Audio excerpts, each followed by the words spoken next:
Good afternoon, dear students. This is our social studies book Globetrotters. So students, last class में हमने chapter number 8 Our Festivals complete कर लिया था. आज हम नया चैप्टर स्टार्ट कर रहे हैं. Chapter number 9 Our Occupation. Occupation क्या होता है?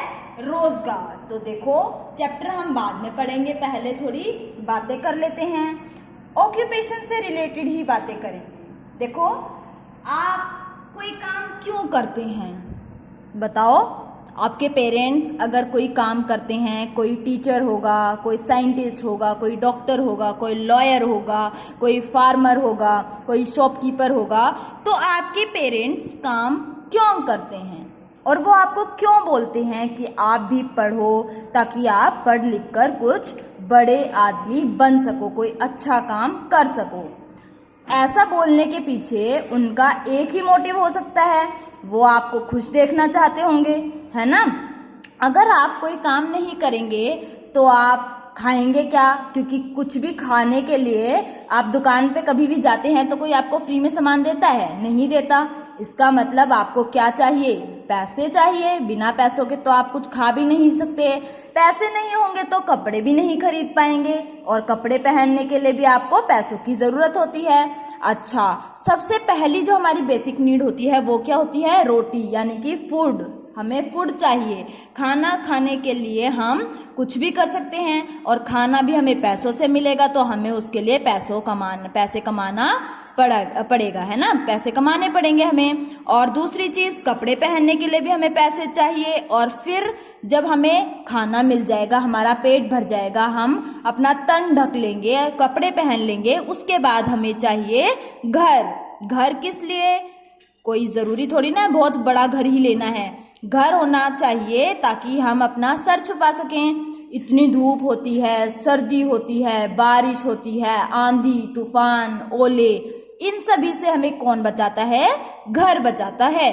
तो घर के लिए भी हमें क्या चाहिए? पैसे चाहिए. चाहे हम किराए पे घर लेते हैं तो भी हमें किराया देना पड़ेगा और खुद का खरीदेंगे तो उसके लिए भी पैसे देने पड़ेंगे. तो इन नीड्स को फुलफिल करने के लिए हमें कुछ ना कुछ काम करना पड़ता है और वो काम रोजगार कहलाता है, जिससे हम पैसे कमाते हैं. और रोजगार को ही हम इंग्लिश में क्या कहते हैं? ऑक्यूपेशन. ठीक है ना. Our occupation. तो हम कैसे कैसे काम करते हैं. तो आप सभी में से कोई कहेगा मेरे पापा तो फार्मर हैं, कोई कहेगा मेरे पापा शॉपकीपर हैं, कोई कहेगा मेरे पापा बिजनेसमैन हैं. तो इसी तरीके से सबके पापा अलग अलग काम करते हैं. काफ़ी बच्चों की मम्मियाँ भी काम करती होंगी. कोई कहेगा मेरी मम्मी हाउसवाइफ है ना. तो कोई कहेगा मेरी मम्मी टीचर हैं, कोई कहेगा मेरी मम्मी टेलर हैं, कोई कहेगा मेरी मम्मी का खुद का बुटीक है. तो पेरेंट्स कुछ ना कुछ काम करते हैं ताकि वो पैसे अर्न कर सकें. क्लियर है. अब हम देखते हैं कौन से ऑक्यूपेशंस होते हैं. Let's start with get going. Rahul's father works as a mechanic in a garage. तो राहुल के फादर काम करते हैं एक मैकेनिक के तौर पर एक गैराज में. गैराज क्या होता है? जहां गाड़ियां ठीक की जाती हैं. ठीक है ना. आपकी गाड़ी, बाइक, स्कूटर खराब हो जाते हैं तो उनको रिपेयर करने के जो जगह होती है उसे क्या बोलते हैं? गैरेज बोलते हैं. राहुल के फादर एक मैकेनिक हैं और वो एक गैरेज में काम करते हैं. Do you design new car? Rahul wants to know. तो राहुल अब जानना चाहता है कि क्या आप नई गाड़ी बनाते हैं, उनको डिज़ाइन करते हैं. No, designing and manufacturing of cars are done by automobile engineers. His father answer. तो राहुल के फादर आंसर करते हैं कि नहीं, डिज़ाइनिंग का काम यानी कि कार को डिज़ाइन देना और उसे बनाना, मैन्युफैक्चरिंग, ये काम किए जाते हैं ऑटोमोबाइल इंजीनियर्स के द्वारा. ठीक है ना. ऑटोमोबाइल होता है जो वाहन होते हैं उनको बनाने का काम. ऑटोमोबाइल हम बोलते हैं गाड़ी को. ठीक है ना. तो गाड़ियों को बनाने वाले इंजीनियर होते हैं जो कि डिज़ाइनिंग का और मैन्युफैक्चरिंग का काम करते हैं. उसके फादर ने उसे बताया. How many other kinds of jobs are there? Rahul wonders. तो राहुल चकित हो जाता है, वो ये सोचता है कि और कितने तरीके की जॉब्स होती हैं, कितने तरीके के काम होते हैं। वही हम इस चैप्टर में पढ़ने वाले हैं। वी विल रीड अबाउट, हम किसके बारे में पढ़ेंगे? Meaning of occupation. ऑक्यूपेशन का मतलब डिफरेंट टाइप्स ऑफ ऑक्यूपेशन, अलग अलग प्रकार के ऑक्यूपेशन, रोजगार कौन से हैं? सच एज फार्मिंग, जैसे कि फार्मिंग क्या होता है? खेती करना। वर्किंग इन इंडस्ट्रीज, उद्योगों में, उद्योग जो होते हैं, फैक्ट्रियों में काम करना। सर्विसेज, सेवाओं में काम करना। बिजनेस, कोई अपना खुद का काम करना। एनिमल रियरिंग, पशुपालन करना। फॉरेस्ट्री यानी कि वन्य विज्ञान, या जो जंगलों में पेड़ों के साथ जो भी काम करे जाते हैं, फर्नीचर बनाए जाते हैं, लकड़ियों का जो भी सामान बनाया जाता है, उसी को हम बोलते हैं फॉरेस्ट्री। माइनिंग यानी कि खनन। माइनिंग में क्या होता है? धरती के नीचे से मिनरल्स को निकाला जाता है, और खनिज पदार्थ जो होते हैं, गोल्ड, सिल्वर, जो भी धरती के नीचे से हम मिनरल्स वगैरह निकालते हैं, उनको बोलते हैं माइनिंग। क्लियर है? तो ये कुछ प्रोफेशंस हैं। अब हम चैप्टर पढ़ते हैं। As our basic needs, we need food to eat, clothes to wear, and a shelter to live in. अपनी बेसिक नीड्स के अकॉर्डिंग हमें क्या ज़रूरत होती है? फूड टू ईट, खाने के लिए खाना। क्लोथ्स टू वियर, पहनने के लिए कपड़े। And a shelter to live in, और एक छत जिसके नीचे हम रह सकते हैं, अपना सर छुपाने के लिए एक छत। तो ये हमारी बेसिक नीड होती हैं, जिनके बिना हम नहीं रह सकते। To meet the cost of all these things we need money. तो इन्हीं सभी ज़रूरतों का खर्चा उठाने के लिए हमें किस चीज़ की ज़रूरत होती है? मनी की ज़रूरत होती है, पैसे की ज़रूरत होती है। People do different kinds of work to earn money. तो लोग अलग अलग तरीके के कार्य करते हैं टू अर्न मनी, पैसा कमाने के लिए। To work which helps us to earn money is called an occupation. तो वो काम जो हमारी मदद करे हमें पैसे दिलवाने में, उसी को हम क्या कहते हैं? ऑक्यूपेशन। तो देखो कितनी इम्पोर्टेंट बात है ये। The work which help us to earn money, वो काम जिसको करके हम पैसे कमा सकते हैं, उसी को क्या कहते हैं? ऑक्यूपेशन कहते हैं। Let us know about some important kinds of occupation. तो कुछ important kind देखते हैं, किस किस तरीके के रोजगार होते हैं, देख लेते हैं। First is farming.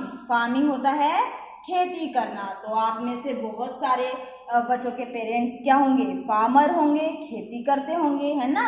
तो about 6 of 10 people in India are engaged in farming.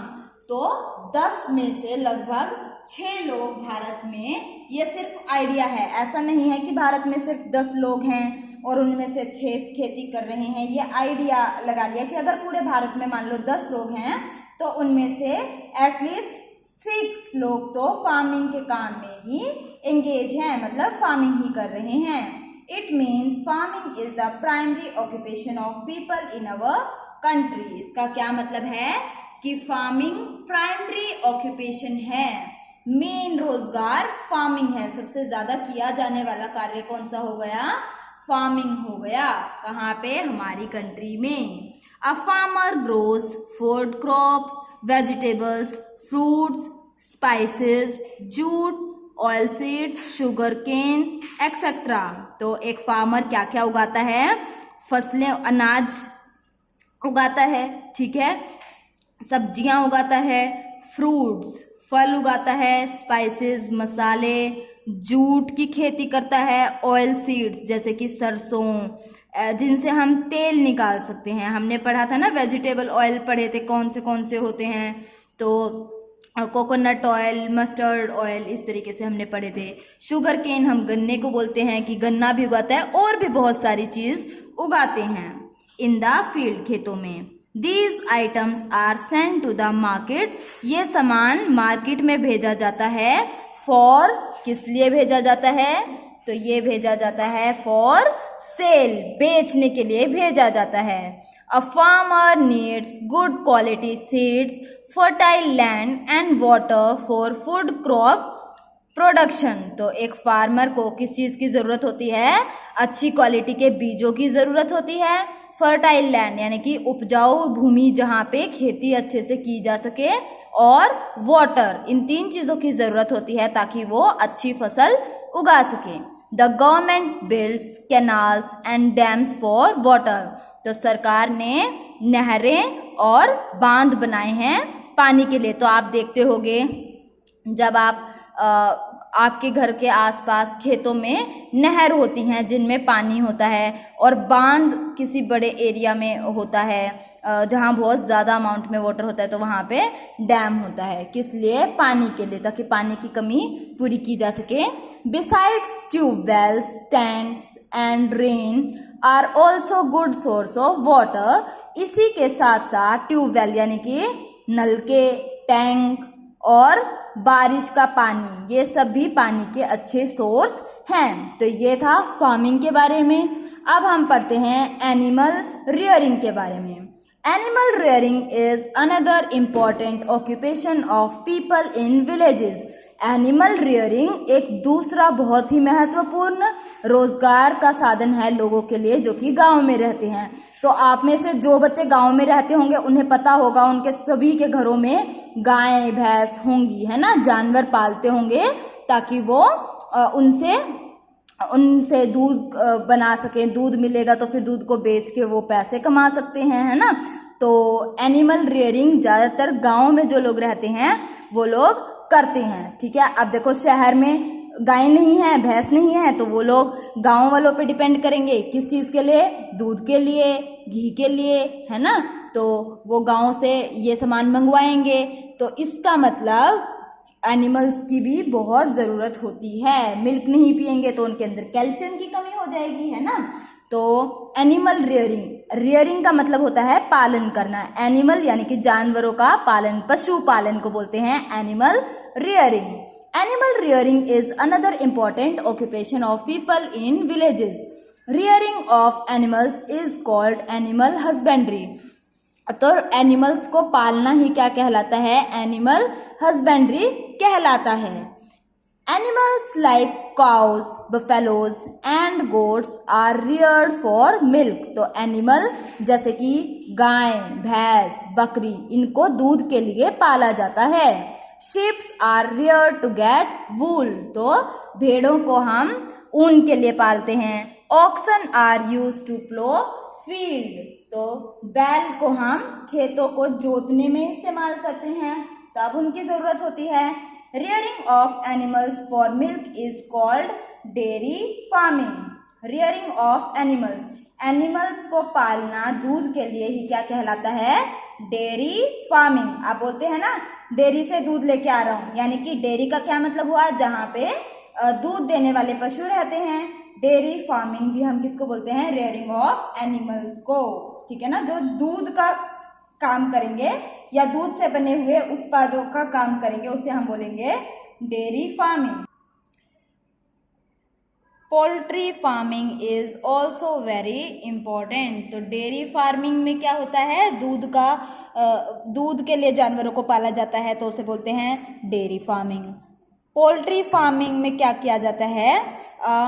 बत्तख को, मुर्गी को, ऐसे पशुओं को पाला जाता है। Hens, ducks, etc. are reared in poultry farm for their eggs and meat. तो वहाँ उनको किस लिए पाला जाता है? जब किसी जानवर को एग, अंडों के लिए, और उनके मीट के लिए, मुर्गी को भी काट के उनका मीट क्या कर दिया जाता है? खा लिया जाता है, बेच दिया जाता है ना। तो जब मीट के लिए और एग के लिए जानवरों को पाला जाता है तो उसे बोलते हैं पोल्ट्री फार्म। जब मिल्क के लिए एनिमल्स को रियर किया जाता है तो उसे बोलते हैं डेयरी फार्मिंग, ठीक है ना। डेयरी का मतलब होता है दूध से बने पदार्थ, ठीक है ना। आगे चलते हैं। Fishing is the main occupation of people living in coastal areas. तो फिशिंग यानी कि मत्स्य पालन, मछलियों का पालन, तो मत्स्य पालन किस लिए किया जाता है? ये मेन ऑक्यूपेशन है जो कि कोस्टल एरियाज में रहते हैं उन लोगों का। तो मत्स्य पालन या मछलियों का पालना वो लोग करते हैं जो कि समुद्री तटों के आसपास रहते हैं। कोस्टल एरियाज हमने डिस्कस किए थे कौन से होते हैं? जिनके आसपास पानी लगता है, समुद्र के किनारे जो स्टेट्स बसे हुए हैं वो कोस्टल एरियाज हो गए, है ना। तो वो लोग फिशिंग उनका मेन ऑक्यूपेशन हो जाता है क्योंकि वहाँ पे पानी ज़्यादा होता है। Fisherman use boats, nets and ships for fishing. तो मछली पालने वाले आदमी को हम क्या बोलते हैं? मछुआरा, है ना। तो फिशरमैन यूजेस बोट्स, तो बोट का यूज़ करता है, नेट्स का यूज़ करता है और शिप्स का यूज़ करता है फिशिंग करने के लिए, ठीक है। मछलियों को पकड़ने के लिए समुद्र में उतरेगा तो उसको बोट की ज़रूरत पड़ेगी और जाल बिछाएगा, है ना, या फिर वो शिप से जाएगा। तो इन चीज़ों की ज़रूरत पड़ती है मछुआरे को। Meat and cod liver oil is obtain from fish. Meat क्या होता है? मछली का भी मांस खाया जाता है और कॉड लिवर ऑयल होता है मछली। कॉड एक मछली का नाम है, लिवर ऑयल मछली के तेल को बोलते हैं लिवर ऑयल। मछली का जो लीवर होता है उसका बनता है ये ऑयल, तो इसीलिए उसे लीवर ऑयल बोलते हैं। और स्पेशल मछली यहाँ पे दी है कॉड, COD कॉड। तो कॉड लिवर ऑयल यानी कि कॉड मछली का तेल कहाँ से पाया जाता है? मछलियों से निकाला जाता है। Many people also rear fish in big pools. तो बहुत सारे लोग मछलियों को बड़े बड़े तालाबों में भी पालते होंगे। तो आपने देखा भी होगा जैसे गाँव में जो जोड़ होते हैं, पानी का जो एरिया होता है, एक एरिया रिजर्व किया जाता है पानी के लिए, वहाँ पे लोग क्या कर देते हैं? उस तालाब में, उस पूल में मछलियों को पालते हैं। This is called fish farming. उसे क्या बोलते हैं? Fish farming. तो देखो बच्चों, हमने फार्मिंग में जो एनिमल रेयरिंग है उसमें हमने 3 तरीके की इसको डिवाइड कर दिया। 3 तरीकों में 3 तरीके से हम एनिमल्स को कैटेगराइज करते हैं। पहला तो जो एनिमल हमें मिल्क देते हैं, ठीक है, जिन एनिमल से हम मिल्क लेते हैं उन्हें हमने डेयरी फार्मिंग में रखा। सेकंड कैटेगरी हुई पोल्ट्री फार्मिंग, जिसके अंदर एग और मीट देने वाले जो एनिमल है, जिनसे हमें एग और मीट मिलता है, वो वाले एनिमल हुए पोल्ट्री फार्मिंग में। थर्ड जो फिशिंग में हुए यानी कि फिश फार्मिंग में, वो एनिमल हुए, फिशेस ही हुए इसके अंदर, जिनसे हमें मीट मिले और कॉड लिवर ऑयल मिले। मछली का जो तेल होता है बहुत महंगा होता है। तो ये वाला ऑक्यूपेशन भी इम्पोर्टेंट हो गया, है ना। तो ये 3 तरीके से हमने कैटेगराइज कर दिया। डेयरी फार्मिंग के बाद पोल्ट्री फार्मिंग और थर्ड इज फिश फार्मिंग, ठीक है ना। तो ये हुई 3 कैटेगरीज। आगे चलते हैं। नेक्स्ट इज फॉरेस्ट्री, यानी कि जो जंगलों से या लकड़ियों से मिलते जुलते रोजगार। तो देखेंगे फॉरेस्ट्री में क्या किया जाता है। There are dense forest in many parts of our country. तो हमारे देश में बहुत बड़ा एरिया है जो कि फॉरेस्ट हैं, घने जंगल हैं बहुत सारे पार्ट्स में हमारी कंट्री के। Forestry is one of the main occupations of people in this part. तो फॉरेस्ट्री उनका एक मुख्य ऑक्यूपेशन है ज़्यादातर लोगों का उन स्टेट्स में जहाँ पे फॉरेस्ट हैं। Wood obtain from this forest is used to make doors, windows, furniture, paper, match boxes, match sticks etcetera. तो वुड यूज़ की जाती है, वुड को इसीलिए इकट्ठा किया जाता है फॉरेस्ट से ताकि वो डोर बना सकें, विंडो बनाने में यूज़ होती हैं, फिर furniture, paper, match boxes, match sticks, ये सब बनाने में लकड़ी का यूज़ होता है ना, इसीलिए लकड़ियों को इकट्ठा किया जाता है। We also get gum, lac, rubber and medicinal herbs from the forest. तो हमें क्या क्या मिलता है? गम मिलता है।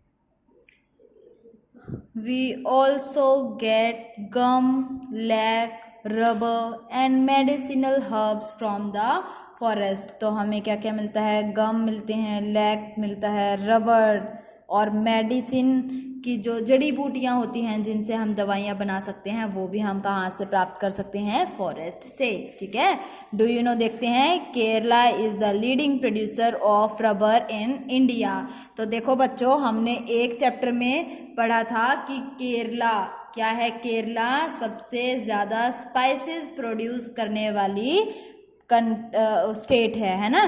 तो केरला को हम स्पाइसेस का राजा भी बोलते हैं, है ना। इसीलिए हम उसे क्या बोल देते हैं, स्पाइस गार्डन ऑफ इंडिया। किसको, केरला को। तो आज हम केरला के बारे में एक और फैक्ट पढ़ रहे हैं कि Kerala is the leading producer of rubber in India, कि सबसे ज़्यादा रबर प्रोड्यूस कहाँ की जाती है, केरला में। केरला में सबसे ज़्यादा रबर का प्रोडक्शन किया जाता है। क्लियर है यहाँ तक। तो अब हम इसका क्विक रिवीजन डिस्कस करेंगे। राइट ट्रू और फॉल्स, तो सही और गलत लिखेंगे, ट्रू फॉल्स मेंशन करेंगे। First is farming is the main occupation of the people in India. Farming main occupation है इंडिया के लोगों का, तो ये बात बिल्कुल सही है ना।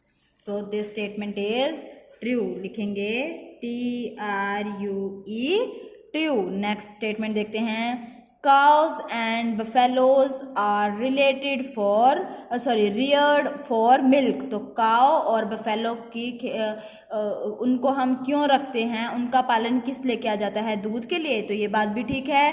काउज और बफेलो को रखने का मोटिव ही यही है क्योंकि हमें उनसे मिल्क प्राप्त होता है, मिल्क हम उनसे लेते हैं। तो this statement is also true, ये भी ट्रू हो जाएगी।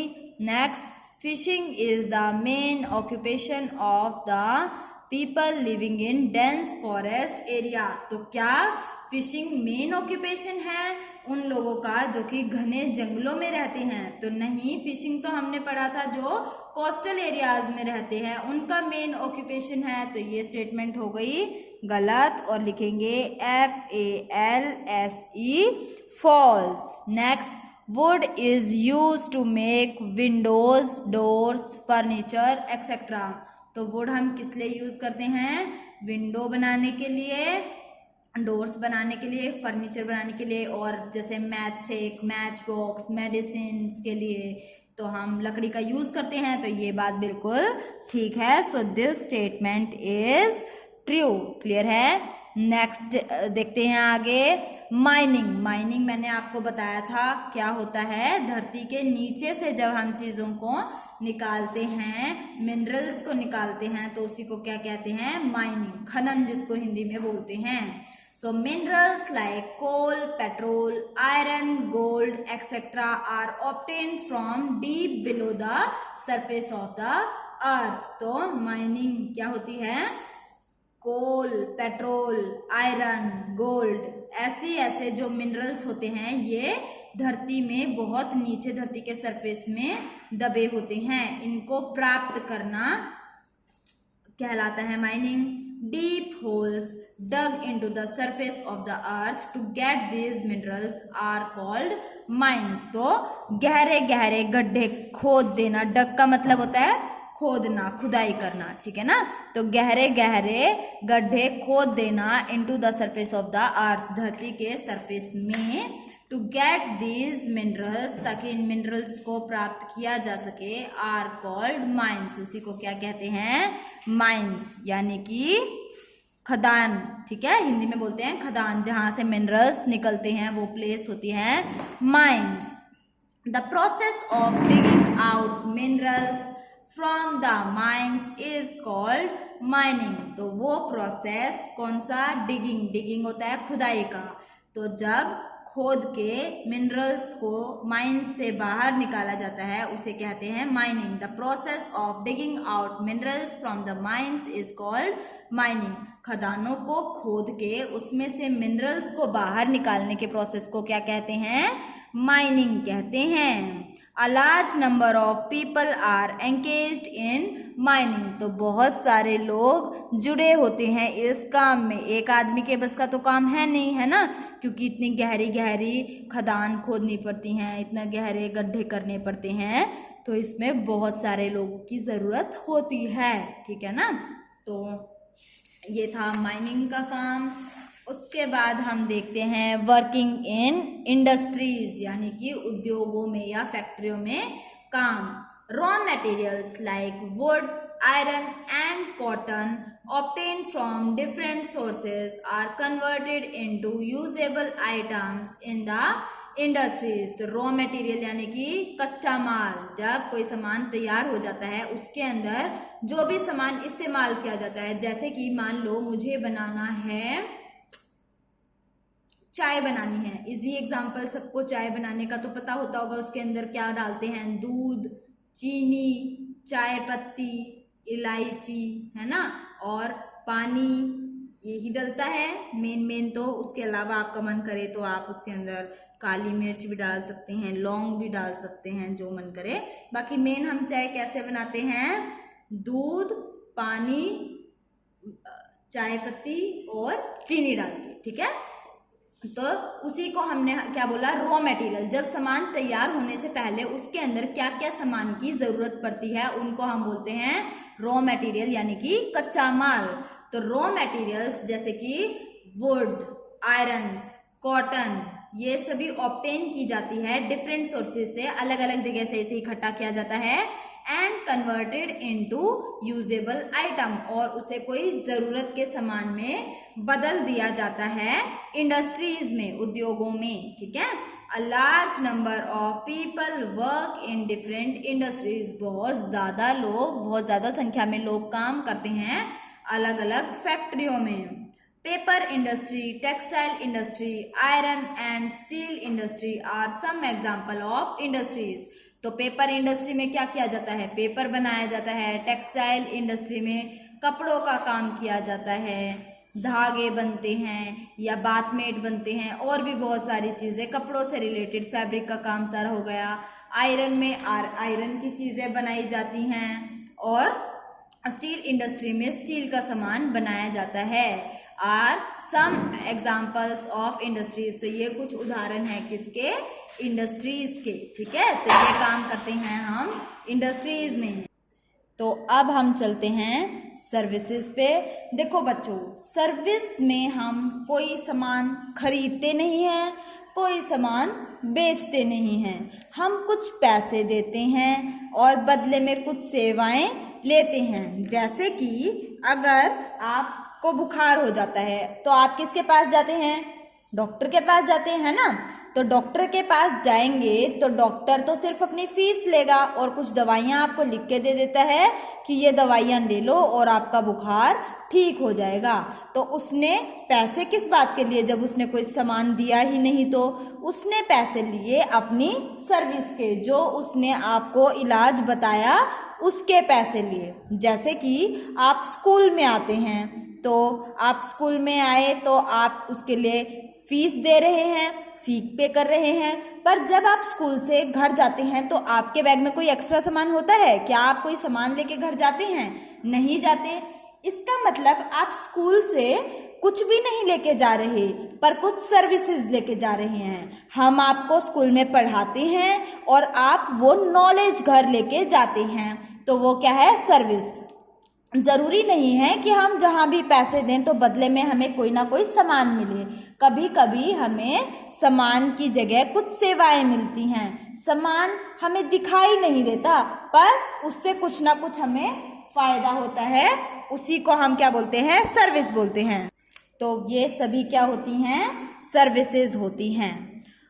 Service is the work done for others as an occupation. Service एक काम होता है, वो काम जो दूसरों के लिए किया जाए एक ऑक्यूपेशन के तौर पे, यानी कि आप किसी को कोई सेवाएं दें जिससे आपको पैसे मिले, उसी को हम क्या कहते हैं, सर्विस कहते हैं।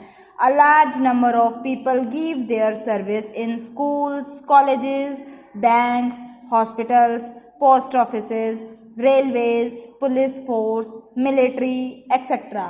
तो देखो बहुत सारे लोग अपने सर्विसेज देते हैं स्कूल्स में। तो देखो यहाँ पे टीचर्स हैं, तो स्कूल में आपको टीचर्स क्या करती हैं, पढ़ाती हैं। वो आपको कोई सामान तो नहीं देती, बेचने के लिए तो नहीं आती ना, वो कुछ आपको नॉलेज देती हैं। कॉलेज में भी टीचर्स होते हैं, बैंक में जो स्टाफ होता है वो आपके लेन देन का काम करता है, और हॉस्पिटल्स में आपको डॉक्टर और फिर जो सिस्टर होती हैं वो भी आपको सर्विसेज प्रोवाइड करती हैं। अपनी पोस्ट ऑफिस के अंदर भी सर्विसेज प्रोवाइड की जाती हैं। रेलवेज, पुलिस फोर्स, पुलिस वाले आपसे कोई पैसा लेते हैं नहीं, वो सरकार से पैसे लेते हैं, ठीक है, पर वो बदले में आपकी मदद करते हैं, आपकी सेफ्टी के लिए वो दिन रात खड़े रहते हैं, है ना।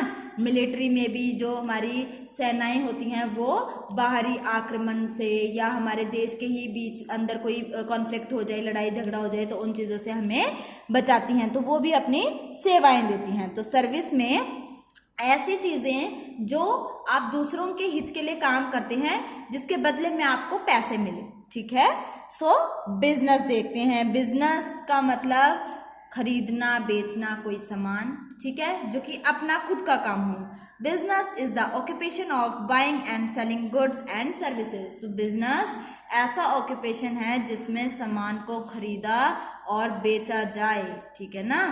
सामान को भी और सेवाओं को भी, दोनों तरीके से हो सकते हैं। जैसे कि अगर मैं इसकी ही बात करूं बिजनेस में, तो एक तो आप जूते की दुकान पे जाएं, जैसे कि यहाँ जूते थे तो मैंने इसी का एग्जांपल ले लिया। आप शूज लेने जाते हैं मान लो, तो आपने पैसे दिए, आपको बदले में क्या मिले, शूज मिल गए, है ना। तो ये क्या हो गया, ये भी एक बिजनेस हो सकता है, शूज का बिजनेस, जिसके बदले में आपको जूते मिले, आपने पैसे दे दिए। एक काम हो गया सलून में, मान लो आप अपने बाल कटवाने गई, ठीक है, आपने पैसे दिए, आपको कुछ नहीं मिला, आपके बाल काट दिए, आप फिर भी खुश होके घर आ गए। आपने पैसे भी दिए, अपने बाल भी कटवाए और फिर भी आप खुश हैं। क्यों?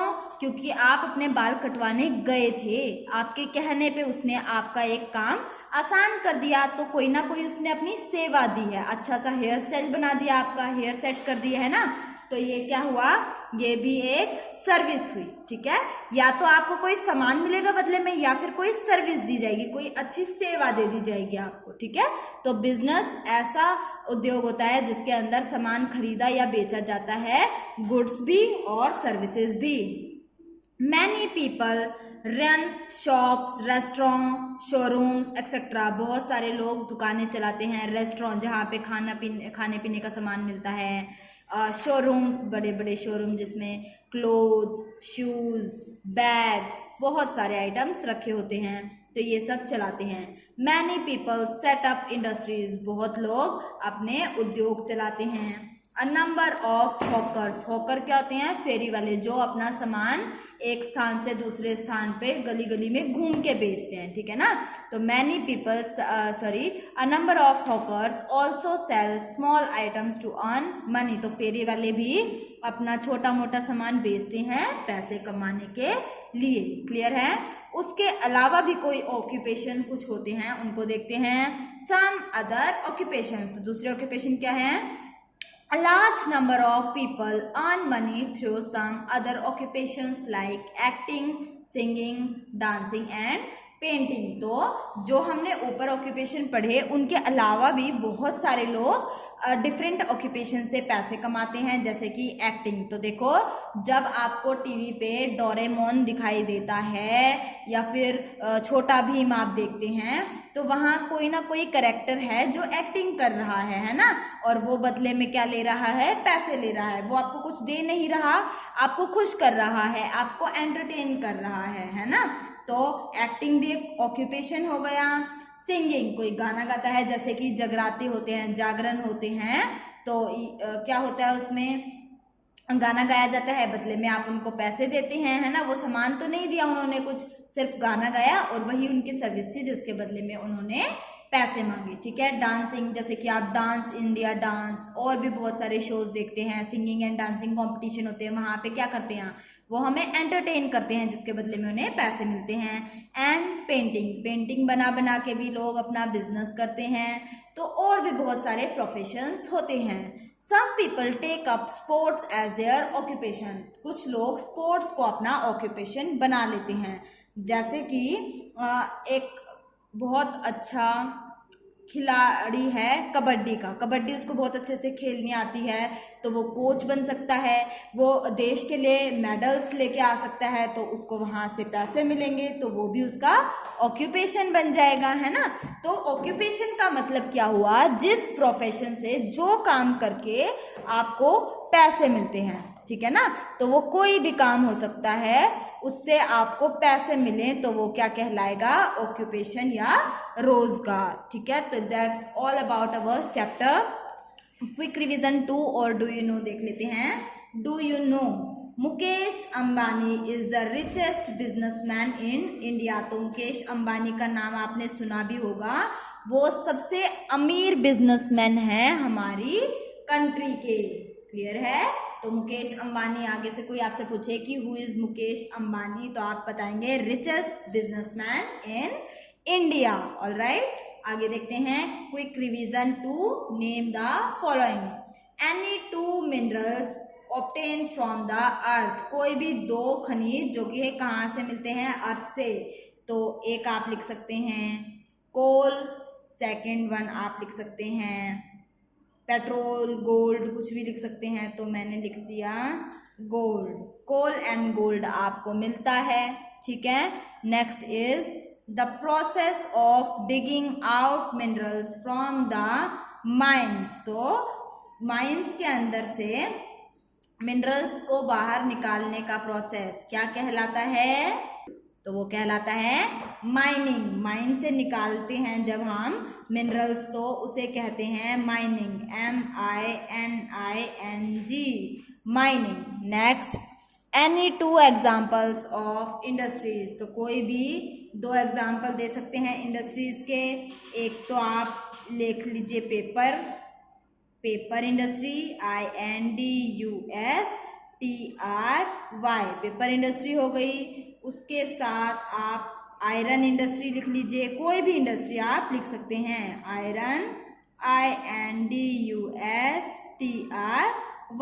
Iron industries. तो 2 एग्जाम्पल हो गए, पेपर इंडस्ट्री और iron industry. The work done for others as an occupation. तो अभी अभी हमने पढ़ा है कि जो काम हम दूसरों के लिए करते हैं जिससे कि हमें पैसे मिलते हैं, जिसको हम ऑक्यूपेशन के तौर पे करते हैं, उसे हम क्या कहते हैं, तो वो कहलाती हैं सर्विसेज, सेवाएं देती हैं, SERVICE, सर्विस कहलाएंगी जब हम दूसरों के लिए कोई काम करते हैं और बदले में पैसे लेते हैं। जैसे कि कुली भी इसी कैटेगरी में हो गया। वैसे तो वो आपको कोई सामान नहीं दे रहा, पर आपका सामान एक जगह से दूसरी जगह लेके जा रहा है, तो वो आपको सर्विस प्रोवाइड कर रहा है, ठीक है ना। तो आई होप आपको ये चैप्टर क्लियर होगा। आज हमने इस चैप्टर को कंप्लीट कर दिया 1 टाइम में ही, और क्विक रिवीजन 1 एंड 2 आज आप फिल करेंगे। और कल मुझे सभी बच्चों की बुक चाहिए, क्योंकि कल हम साइंस पढ़ेंगे, है ना। तो कल आपकी बुक सोशल स्टडीज़ की मेरे पास आ जानी चाहिए। ये काम कंप्लीटली बुक में फिल कर देंगे। क्विक रिवीजन 1 भी फिल करेंगे और क्विक रिवीजन 2 भी बुक में फिल करेंगे, ठीक है ना। तो यहाँ तक फिल कर लेंगे और साथ में लर्न भी करेंगे। नेक्स्ट क्लास में हम इसकी बैक एक्सरसाइज को फिल करेंगे। So that's all for today. Thank you and have a nice day.